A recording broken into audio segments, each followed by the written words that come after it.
Hey guys, welcome to Digit.in, and what we have for you today is our review of LG's flagship TV. This is the LG G1. It is their top of the line OLED TV.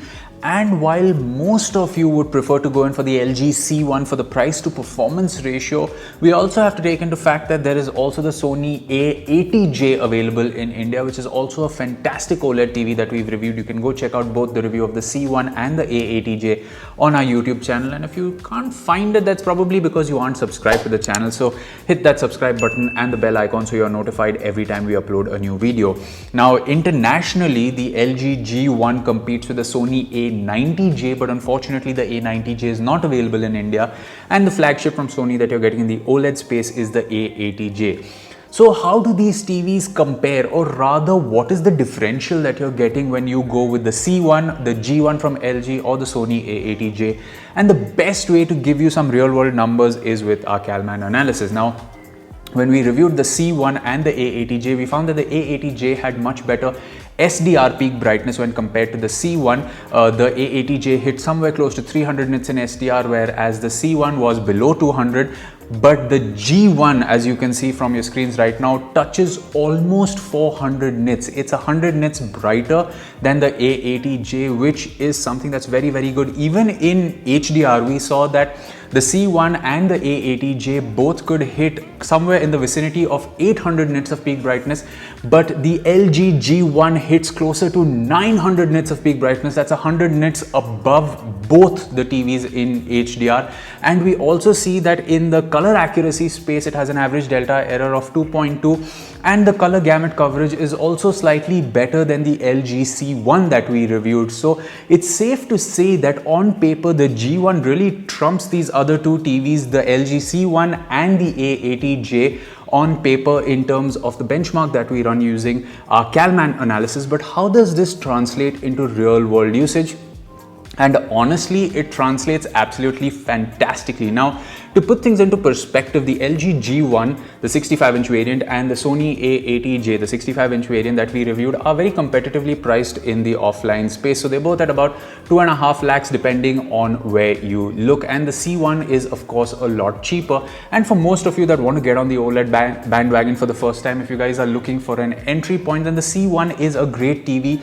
So is the A80J. But how does the G1 perform? So let's start with SDR content. Like we have a movie like Spider-Man Homecoming. You also have a show like Young Sheldon and Mission Impossible. Now, the two movies, Spider-Man and Mission Impossible, when we watched it, we used the cinema preset because that one actually works really well. And just go into the settings and switch off motion flow, motion smoothing. That just makes the content look artificially smooth. That looks a little irritating to me, and I like the content to look in its native frame rate. And the cinema preset for all types of movie content just makes the colors pop. It does a really, really good job of making content look very good, be it with the color saturation, even with the brightness and the contrast. Now, the TV also has a filmmaker mode, and when you switch on some content on the TV, it kind of gives you this pop-up notification to ask you that, it is detecting that this content will look good in filmmaker mode and you want to switch it on. And I would recommend only switch it on based on the lighting condition in your room, because the filmmaker mode makes content look slightly darker.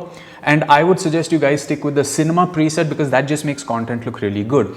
A show like Young Sheldon, again, like we saw with the C1 and the A80J, we would like to keep this content on the Vivid preset just because it makes the colors and the skin tones pop a little more.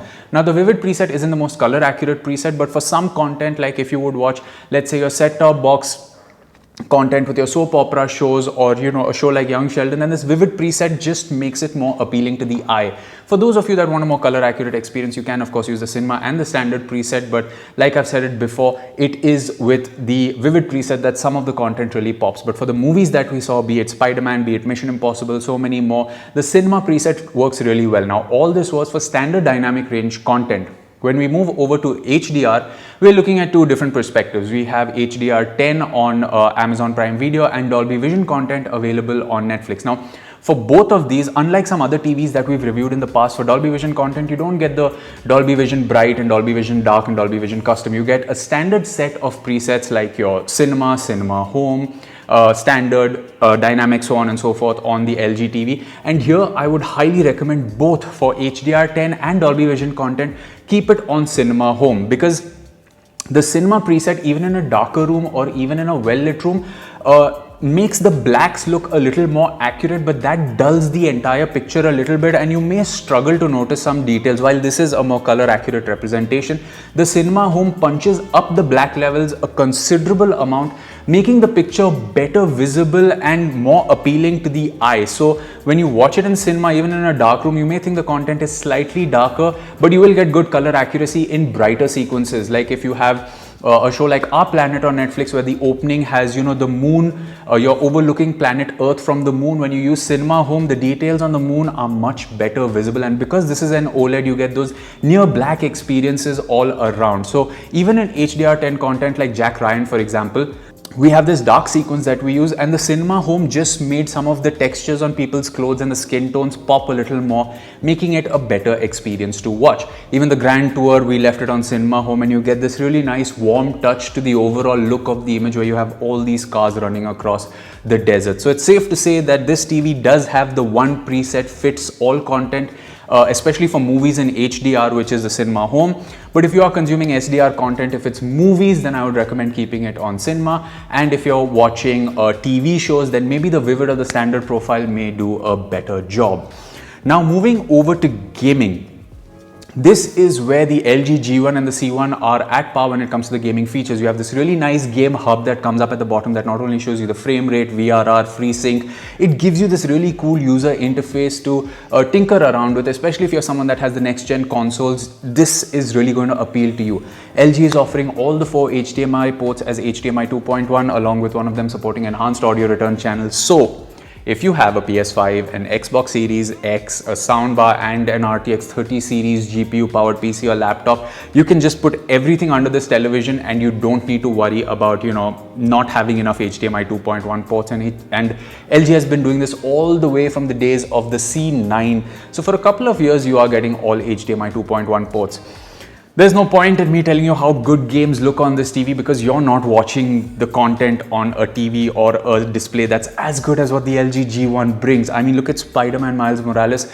It just looks sublime. All the games look like a picture, a painting on the wall. It's just art, and it's so immersive that sometimes when we spend time shooting this TV, we know that we need to shoot a certain amount to get this footage to look for you guys, but most of us were just engrossed and immersed in the games that are being played on this TV. It looked so good. I am going to refer to the Dirt 5 example like I always do, because that is an HGIG game. And when we calibrated the PS5 to the settings of this TV and fired up Dirt 5, the representation of HDR content was as good as can be, simply because the calibration between the console and the TV was absolutely perfect. Unlike the Samsung QN90A that we recently reviewed, where, you know, the console, the TV is telling the console to punch slightly above the weight of the television. And that's kind of okay, because that Samsung TV can almost hit 2000 nits of peak brightness. And if you want a TV for a living room environment where you have a lot of bright light, I recommend you go and check out our review of the Samsung QN90A as well. But this TV, when it comes to this HDR gaming performance, looks absolutely sublime. And if you have an Xbox Series X, you can also take advantage of VRR. The TV has both AMD FreeSync and G-Sync for you PC gamers out there. When it comes to audio output as well, this TV can get extremely loud. I mean, we have a studio setup where we've shot this TV, and keeping the volume all the way up high at 90, we had people from outside our studio coming in to check out what movies we were playing. It sounds really, really good. The bass response on this TV is also extremely nice, considering how slim this TV is. I mean, if you're going to use the 55-inch or even the 65-inch variant of this TV in an average to a slightly large bedroom, you don't need a soundbar. It sounds really good. There are, out of 100 pieces of content that we may have seen on this TV, there were maybe 5 where the audio didn't sound that good.